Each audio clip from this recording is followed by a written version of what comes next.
What's up, guys? So I've got a very interesting item that I want to talk about today. I've been seeing it floating around on YouTube for actually quite a few years now. I've always debated getting one, but never really thought to pull the trigger on it. I kept getting videos recommended on it, and I just really liked the concept of this item, and so I finally decided to get one. And that item is the Panic Playdate. It always caught my attention just how strangely unique of an item this is, and I feel like there's a lot of unique experiences that you could really only have on something like this. So let's bring you over. Let's bring you over to the table. I want to talk a little bit about the design of this guy and the things that make it unique, and I want to talk a little bit about that experience. So let's get the view adjusted and let's get started. I would have shown you the unboxing experience, but let's be real, there's not a lot going on in here. All that was inside the box was a quick start guide, a piece of cardboard, the console itself, and the charging cable, so nothing crazy. Also, whenever I ordered this guy, I got the bundle that included the case. I went with the purple, because I think the purple looks the best against the yellow. I ordered the enamel pin because I thought it was really fun looking, and I've already got it stuck to my shoulder bag over there. And I ordered a USB cable because I was stupid and didn't think it would come with one, so I have a spare cable. The Playdate sits magnetically inside the case, so magnets hold it on, and these pins actually help keep it aligned, so that way once it's on here, it's not coming off unless you want it to. Especially not in your pocket like this, it's not going to just randomly slide out of the sleeve. So that's nice. The Playdate itself is made of plastic, but it is a very nice feeling plastic. It reminds me a lot of actually like my audio interface is an Audient Evo 8. It reminds me a lot of the plastic that's made out of. So while it is made of plastic, it is a very nice plastic. Now, the thing that really makes the Playdate unique is actually the inputs that this guy has for you to use when playing games. It's pretty stock standard on the face here. You've got your D-pad, left, right, up, and down. You've got your A and your B buttons. You've got a menu button. You've got a lock button. All of that is very stock standard. But what's unique about the Playdate is this guy right here. This is a crank, an actual analog rotary device for you to use when playing games. And that makes the games on the Playdate such a unique experience because no other device really has something like this. And one of the things I find the most interesting about it is that it actually knows its position, because a game like this, Gatecrasher, uses the dial to move this guy around so that way you can clear these gates to get a high score. Well, it knows exactly the position this dial is in. So like right now, it starts there and you move it around, and down is always down, up is always up. But because of that, if I just died, I move it to the down position. It knows it's facing down right now. It's not just reading the spin, it actually knows the position. And that opens up so many options for games to be made using this kind of input device. In fact, there are several games already on here that really take advantage of the crank. And I'm very much looking forward to seeing what all can be done with this kind of input device. The buttons are very nice and clicky, so I mean, just listen to this.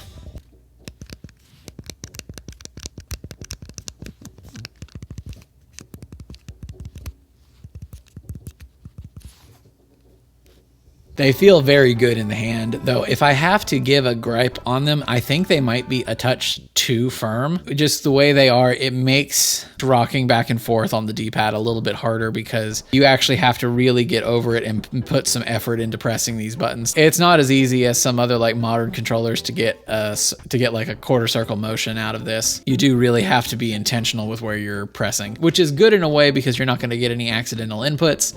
But it is a little frustrating whenever you want to just hold at an angle, especially if you play some of the games you can sideload onto this. The screen not being backlit is an annoyance, but I don't really see that as a huge problem. But if the screen were backlit with how small of a battery is actually in this guy, then that would just chew through your playtime. And the screen is very nice aside from not having a backlight. And in my experience, as long as you're in any kind of decently lit area, and that includes one lamp in the corner of the room, then you're going to be able to play it just fine. Sometimes holding it straight on, the light doesn't hit it just right, but if that's the case, all you have to do is this, and it hits it just fine and you're able to play it. Kind of harkens back to the days of the old Game Boys where you had to tilt it just a little bit to get the light on it just right so you could see and enjoy your game. I've read some complaints about the sharp design of it, and while I can agree that these corners are really sharp, I don't know why you would buy this and not also get the case. And when it's in the case, the sharp corners that would be digging into your hands, which are the ones on the back here, those are basically gone. They're no longer feel sharp because you've got the beveled design of the case that you're actually holding against, and that's a lot nicer. It's got a nice heft to it, so it doesn't feel like it's gonna just fly out of your hands if you get just a little excited while playing a game. And I really just want to emphasize the size of this guy, because it's hard to gauge something on a video because you don't know what size my hands are. Let's give you something that it actually can be compared against, and that's a Game Boy Advance SP. They are smaller. As you can see, if I line it up in the corner here, you've got a little bit of a ledge back here. The crank, it's basically exactly the same size, but it is so much thinner. In fact, the Playdate itself is the same size as the top half of the Game Boy Advance, and the Playdate with the case is the same size as the bottom half of the Game Boy Advance. That's just really neat how much they packed into this tiny of a space. The crank itself also feels really nice. This is a metal construction here, and the hinge point is metal. So I would assume that the internal mechanism of the crank is also mostly metal. The only plastic little bit here is it looks like the hinge cover might be made of plastic, and the grip on the crank is made of plastic as well, but you're not going to be going super crazy with this guy. I don't expect this to break or anything anytime soon, and what would break would be this guy. And Panic actually sells repair kits for these on their website, and they're very inexpensive, so that's good. Good on them for trying to be a little more user repairable. Now, I don't want to talk too much about the games that are on the Playdate. I actually kind of want to do separate videos talking about the games themselves and spending a little time reviewing each one. But just know you're going to get some very unique gaming experiences on this guy, because there are games that are on this thing that are designed with this in mind and with this crank in mind. So you're only going to be able to experience them on something like this. And as far as I know, nothing like this has ever really been done before. I would like to share this though. The Playdate, whenever you purchase it, you get several games for free. You actually are going to get 24 games for free. They separate it into what they call a season of games. When you get your Playdate, it's going to come with 2 games that you can play. It's going to come with Casual Birder and Whitewater Wipeout. And then every week from the day you set up your Playdate, you're going to get 2 more games added to your collection. So basically it's giving you a week to play the 2 games, finish them if you like them, ignore them if you don't, and then it'll give you 2 more that you can do the same thing with in every week for 12 weeks. And they actually show you on the website which games you're going to be getting, but in no particular order. And if you don't like that idea and you just want all 24 games like right now, somewhere in your account on there you can actually fast forward to the end of the season and just have all 24 games open to you. But I like that idea of kind of drip feeding you the content that they're going to give you. That way you can actually spend time with what you have instead of being overwhelmed by all 24 games at once. It's a very interesting idea that I appreciate, but I also could see why some people don't want that. It would be unfair to talk about this guy without discussing the catalog. The catalog is Panic's store where you can go and get games. You can do this on here, or you can access the catalog on your computer to add things to your account and then download them to here. All of those are options. But one of the best things about this store is that everything in here is designed with the Playdate in mind. So things will take advantage of the crank, things will take advantage of like the accelerometer that's in this guy. It just is where games for this guy should live. And not only that, but you'll also get anything you buy from this will also get automatic updates, which is also really nice. Just like any game nowadays, they're going to get updated, they're going to get improved, and so just to have automatic updates on these is really nice. Everything's organized by different genres.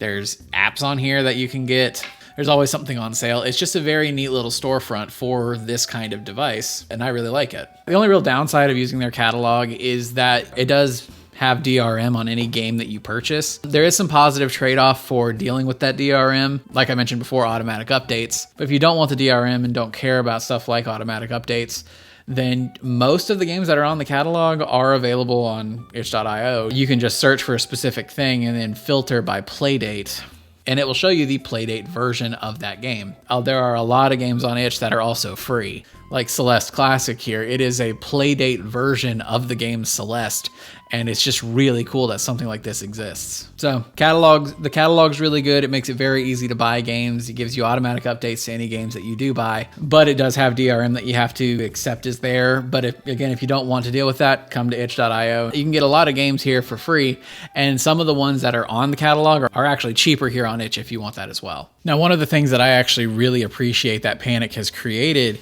is something for your desktop called the mirroring app. And let's say for whatever reason you want to stream Playdate games, then you don't have to do any weird futzing with trying to find a way to emulate these games or anything. You can just connect your Playdate to your computer and it's gonna work.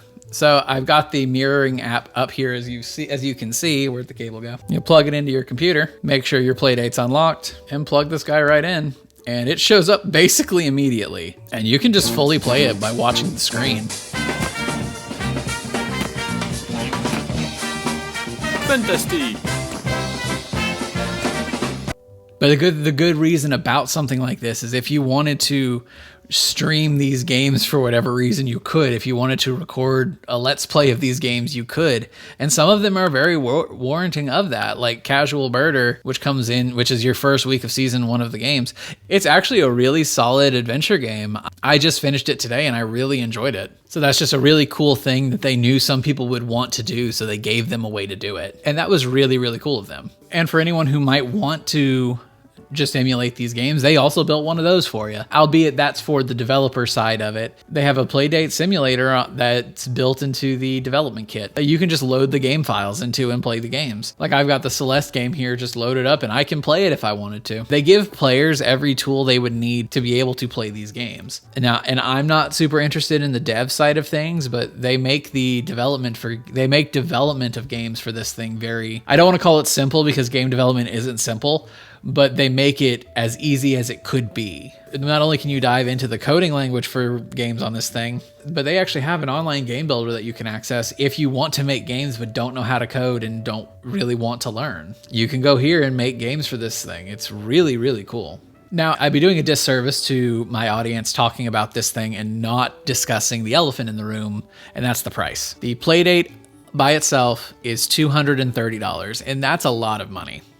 You can get it bundled with the case for $250, which is about a $15 discount. They sell the case for $35, but it's only $20 if you bundle it with the console, and that's what I did. Like I said, that's a lot of money. There's no denying that that's a lot of money. I wasn't sure if I felt like it was worth that when I purchased it, but then I thought about it a bit, and then I remembered the season pass that comes with it. There are plenty of free games you can get for this on itch.io, and there's plenty of affordable games in their catalog that you can get as well. But if you go to the catalog to buy games, you're going to see that they're priced anywhere from $2 to I think the most expensive one I saw was like $13. So anywhere from $2 to $14 you're going to be spending on games for this if you buy them from their catalog. This comes with 24 games. So if we're conservative with a number and say that each game you get would cost $4 on the catalog, then that's almost $100 worth of games that you get just for buying this guy. Yes, it's $230 to buy the package, and you have to buy the package, but in reality, the Playdate itself, it only costs about $130, and I feel like that's a much more reasonable number for this guy. Now, obviously, some of the games you're going to get on the Season 1 are not going to be worth $4,